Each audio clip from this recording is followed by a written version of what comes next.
Los Angeles शहर में military से सस्पेंड किए गए एक टीम आज एक ऐसा कदम उठाने जा रहे थे जो पूरे सिस्टम को हिला कर रख देगा।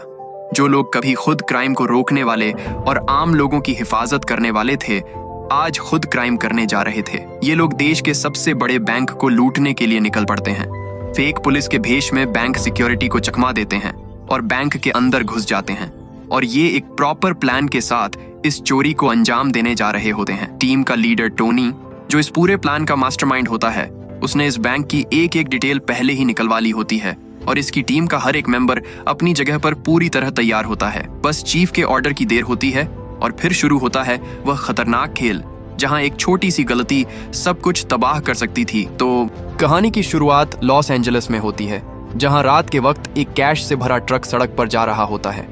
ट्रक में 4 गार्ड होते हैं। रास्ते में वे एक डोनट शॉप पर रुकते हैं क्योंकि 2 गार्ड खाना लेने अंदर चले जाते हैं और बाकी 2 ट्रक की सुरक्षा संभालते हैं।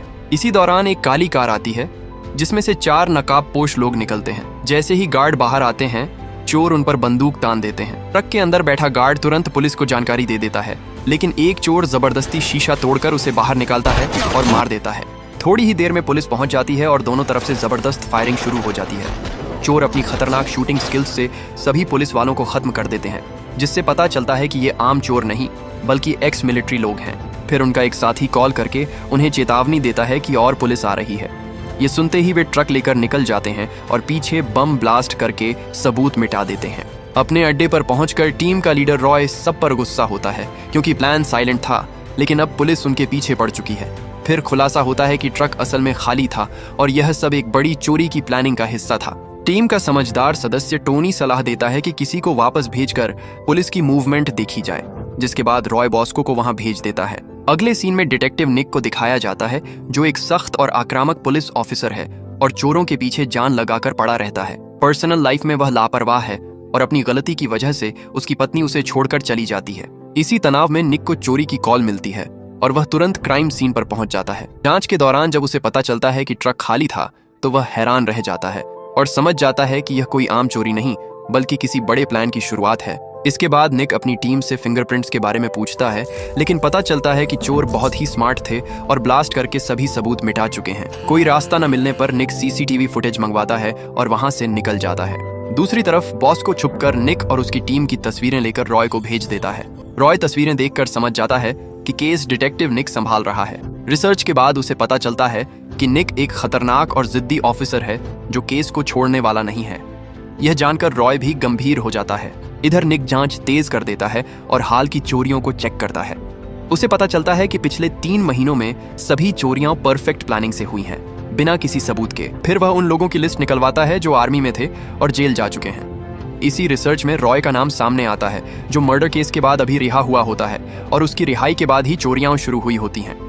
अब निक कंफर्म कर लेता है कि रॉय ही मास्टरमाइंड है। आगे पता चलता है कि रॉय का करीबी आदमी टोनी है, जो एक बार में काम करता है। यह सुनते ही निक उस बार में पहुंच जाता है और टोनी के साथ सामान्य बातचीत करता है ताकि उसे शक न हो। लेकिन जैसे ही टोनी अपनी शिफ्ट के बाद गाड़ी में बैठता है, निक वहां आता है और उसे पंच मारकर बेहोश कर देता है। जब टोनी होश में आता है तो वह खुद को एक अनजान जगह पर पाता है। बाहर आकर देखता है कि निक और उसकी टीम लड़कियों के साथ पार्टी कर रहे हैं। निक टोनी को कुर्सी पर बिठाता है और पूछता है कि तुम किसके लिए काम करते हो और चोरी क्यों की। टोनी मुस्कुराकर कहता है कि तुमने गलत आदमी पकड़ा है, मैं सिर्फ एक साधारण बारटेंडर हूँ। तब निक उसे एक फोटो दिखाता है जिसमें टोनी रॉय के साथ होता है। टोनी समझ जाता है कि सच सामने आ चुका है, लेकिन फिर भी मना करता है। निक की टीम उसे धमकाती है, लेकिन टोनी फिर भी नहीं मानता। इस पर निक गुस्सा हो जाता है और सब लड़कियों को बाहर भेज देता है और टोनी को टॉर्चर करने लगता है। आखिर टोनी टूट जाता है और सच बताता है कि वह सिर्फ ड्राइवर है, उसे गन चलानी भी नहीं आती, वह सिर्फ चोरी के वक्त गाड़ी चलाता है।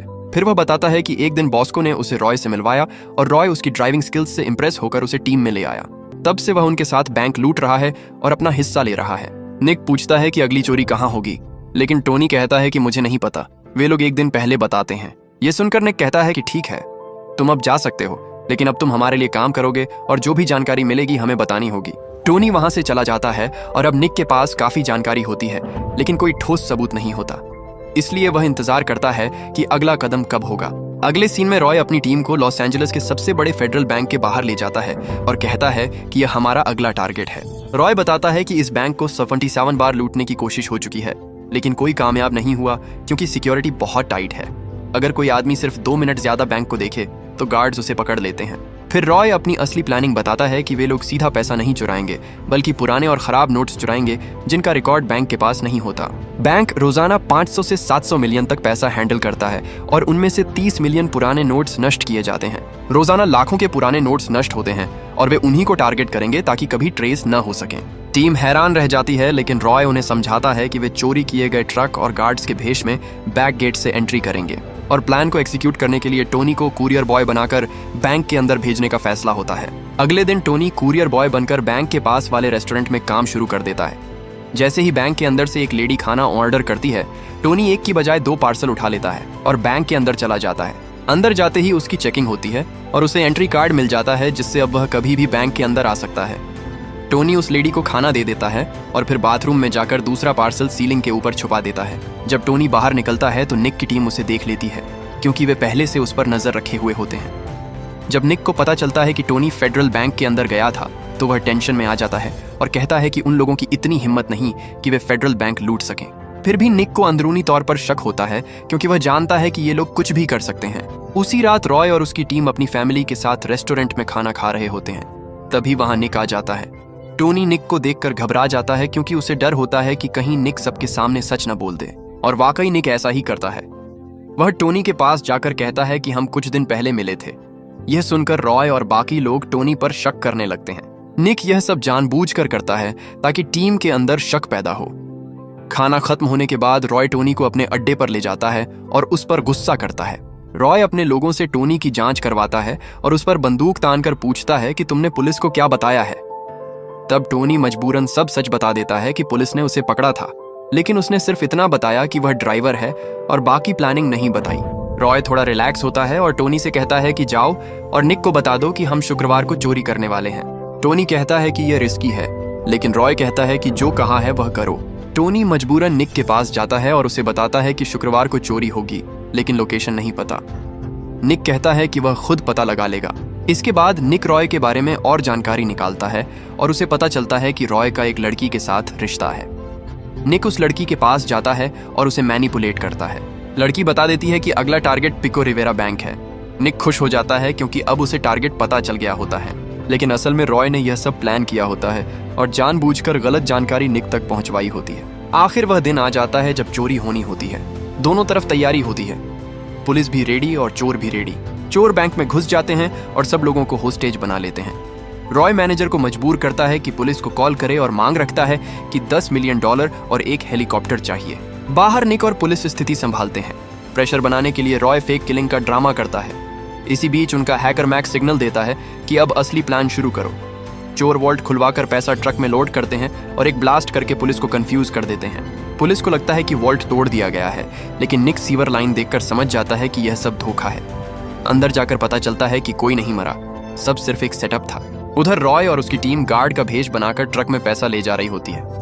असली खेल अब शुरू होता है। अब रॉय और उसकी टीम गार्ड्स का भेष पहनकर उसी ट्रक में पैसा ले जा रही होती है जिसे उन्होंने पहले चोरी करके बिल्कुल असली जैसा बना दिया था।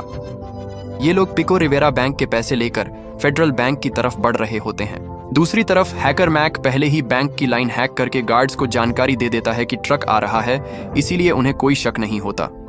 यहाँ खुलासा होता है कि चोर असल में नए नोट नहीं रखना चाहते, बल्कि उन्हें पुराने बेकार नोट्स के साथ एक्सचेंज करना चाहते हैं जिनका कोई रिकॉर्ड नहीं होता। बैंक पहुंचकर वे फेक आईडी के जरिए आसानी से अंदर एंट्री ले लेते हैं। 2 बड़े बॉक्स काउंटिंग डिपार्टमेंट ले जाए जाते हैं, जिनमें से एक के अंदर टोनी छुपा होता है। गार्ड बॉक्स अंदर ले जाता है जबकि बाकी टीम बाहर इंतजार करती है। सिग्नल मिलते ही बॉस को बिजली बंद कर देता है और अंधेरा होते ही टोनी अकेला रह जाता है। वह कैमरों को ब्लर करके बॉक्स से बाहर निकलता है और तेजी से पुराने नोट्स बैग्स में भरकर डस्टबिन में डालने लगता है ताकि बाद में गार्बेज ट्रक उन्हें बाहर ले जाए। गार्ड्स को कैमरों पर शक होता है, लेकिन टोनी काम पूरा करके वेंटिलेशन से निकल जाता है। जब गार्ड्स पैसा चेक करते हैं तो सब ठीक होता है, इसलिए किसी को कुछ पता नहीं चलता और रॉय की टीम आसानी से निकल जाती है। इधर गार्बेज ट्रक पैसों वाले बैग्स ले जाता है, जबकि टोनी भी स्मार्ट तरीके से कुरियर बनकर बैंक से निकल जाता है। बाद में जब शिकायत होती है तब तक वह दूर जा चुका होता है। रॉय अपनी टीम के साथ गार्बेज ट्रक का पीछा करता है। लेकिन 2 ट्रकों की वजह से कंफ्यूज होकर गलत गाड़ी फॉलो कर लेता है। इसी बीच निक की टीम टोनी को पकड़ लेती है और सख्ती से पूछताछ पर टोनी सब सच उगल देता है और रॉय का लोकेशन भी बता देता है। निक तुरंत रॉय के पीछे निकलता है, जबकि रॉय असली जगह से पैसों के बैग्स उठाकर निकल रहा होता है। लेकिन मैक की वार्निंग मिलते ही वह जल्दी से वहां से भाग जाता है। कुछ ही देर बाद सड़क पर निक और रॉय आमने सामने आ जाते हैं और फिर दोनों के बीच जबरदस्त फायरिंग शुरू हो जाती है। हर तरफ गोलियों की आवाज गूंजने लगती है। इस फायरिंग में बॉस्को को गोली लगती है और वह मर जाता है। अपने साथी की मौत देखकर रॉय बहुत गुस्से में आ जाता है और उस पुलिस वाले को मार देता है जिसने बॉस्को को गोली मारी होती है। इसके बाद पुलिस रॉय के एक और साथी को भी मार देती है। अब रॉय अकेला रह जाता है और पुलिस इसका फायदा उठाते हुए उस पर भारी पड़ने लगती है। रॉय मजबूरन वहां से भागने की कोशिश करता है और निक उसका पीछा करता है। कुछ दूर जाने के बाद रॉय एक कंटेनर से कूदता है, लेकिन निक उसे पीछे से गोली मार देता है, जिससे रॉय बुरी तरह घायल हो जाता है। रॉय घायल हालत में गिरते पड़ते खुद को बचाने के लिए एक गाड़ी के पीछे छुप जाता है। थोड़ी देर बाद निक वहां पहुंच जाता है और रॉय को सरेंडर करने के लिए कहता है, लेकिन रॉय सरेंडर करने के बजाय निक पर बंदूक तान देता है। ये देखकर निक तुरंत फायर करता है और रॉय को गोलियों से मार देता है। इस तरह रॉय का अंत हो जाता है। अब निक ने लगभग सभी चोरों को खत्म कर दिया होता है, सिर्फ टोनी बचता है। जब निक वापस अपनी गाड़ी के पास आता है तो देखता है कि टोनी हथकड़ी खोलकर भाग चुका है। यह देखकर निक बहुत गुस्से में आ जाता है। फिर जब वह रॉय की गाड़ी के डिक्की में बैग्स चेक करता है तो उसे पता चलता है कि उनमें पैसों की जगह सिर्फ कचरा भरा हुआ है। यह देखकर निक हैरान रह जाता है कि इतनी बड़ी जान जोखिम में डालकर इन लोगों ने सिर्फ कचरा चुराया। थोड़ी देर बाद FBI की टीम वहां आ जाती है और जांच के बाद यह फैसला करती है कि बैंक से कोई पैसा चोरी नहीं हुआ, इसलिए केस बंद कर दिया जाता है। लेकिन यहाँ अगर कोई सबसे ज्यादा हैरान होता है तो वह निक होता है। निक बहुत ही चालाक आदमी था, लेकिन उसे भी इस उलझन का जवाब नहीं मिल रहा था। निक को यह बात हजम नहीं होती और वह कई दिनों तक इस केस के बारे में सोचता रहता है। फिर उसकी नजर टोनी की फोटो पर पड़ती है, जो इस गैंग का आखिरी सदस्य था। निक उस बार में जाता है जहां टोनी काम करता था, लेकिन वहां उसे पता चलता है कि टोनी 2 दिन पहले ही नौकरी छोड़कर चला गया है।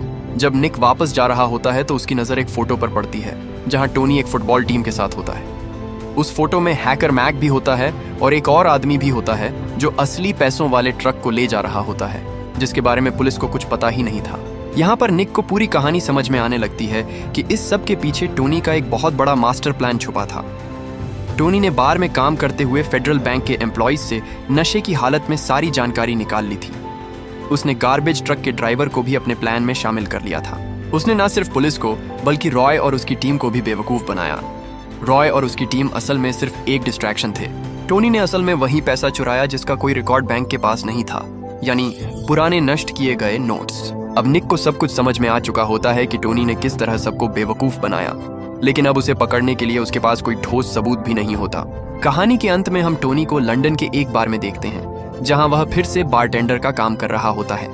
इस बार उसका बार एक डायमंड एक्सचेंज कंपनी के पास होता है। जब एक कर्मचारी वहां आता है तो टोनी उसे फ्री ड्रिंक देता है और यहीं से संकेत मिलता है कि टोनी का अगला टारगेट डायमंड एक्सचेंज कंपनी है, जो एक बहुत बड़ी चोरी साबित हो सकती है। टोनी असल में पूरी कहानी का सबसे ज्यादा दिमाग वाला खिलाड़ी निकलता है। वह सिर्फ एक ड्राइवर या छोटा मेंबर नहीं होता, बल्कि पूरी गेम को पर्दे के पीछे रहकर कंट्रोल करता है। उसकी प्लानिंग इतनी परफेक्ट होती है कि वह न सिर्फ पुलिस को कंफ्यूज करता है, बल्कि रॉय जैसे एक्सपीरियंस्ड क्रिमिनल्स को भी अपनी चाल में फंसा देता है। उसकी सबसे बड़ी ताकत उसका शांत रहना और हर सिचुएशन को अपने हक में इस्तेमाल करना है। हर कदम पर वह बैकअप प्लान तैयार रखता है। इसी वजह से आखिर में सब लोग मारे जाते हैं, लेकिन टोनी सुरक्षित बचकर निकल जाता है। अंत में जब वह लंदन के एक बार में काम करता नजर आता है, जो एक डायमंड एक्सचेंज कंपनी के बिल्कुल पास होता है, तो यह साफ हो जाता है कि वह फिर से वही खेल शुरू करने वाला है। इस बार उसका टारगेट कैश नहीं बल्कि डायमंड्स हैं, और जिस तरह वह पहले सबको बेवकूफ बना चुका है, लगता है कि अब वह और भी बड़ी प्लानिंग के साथ एक नया मास्टर हाइस्ट करने जा रहा है। इसी के साथ कहानी यहीं खत्म हो जाती है।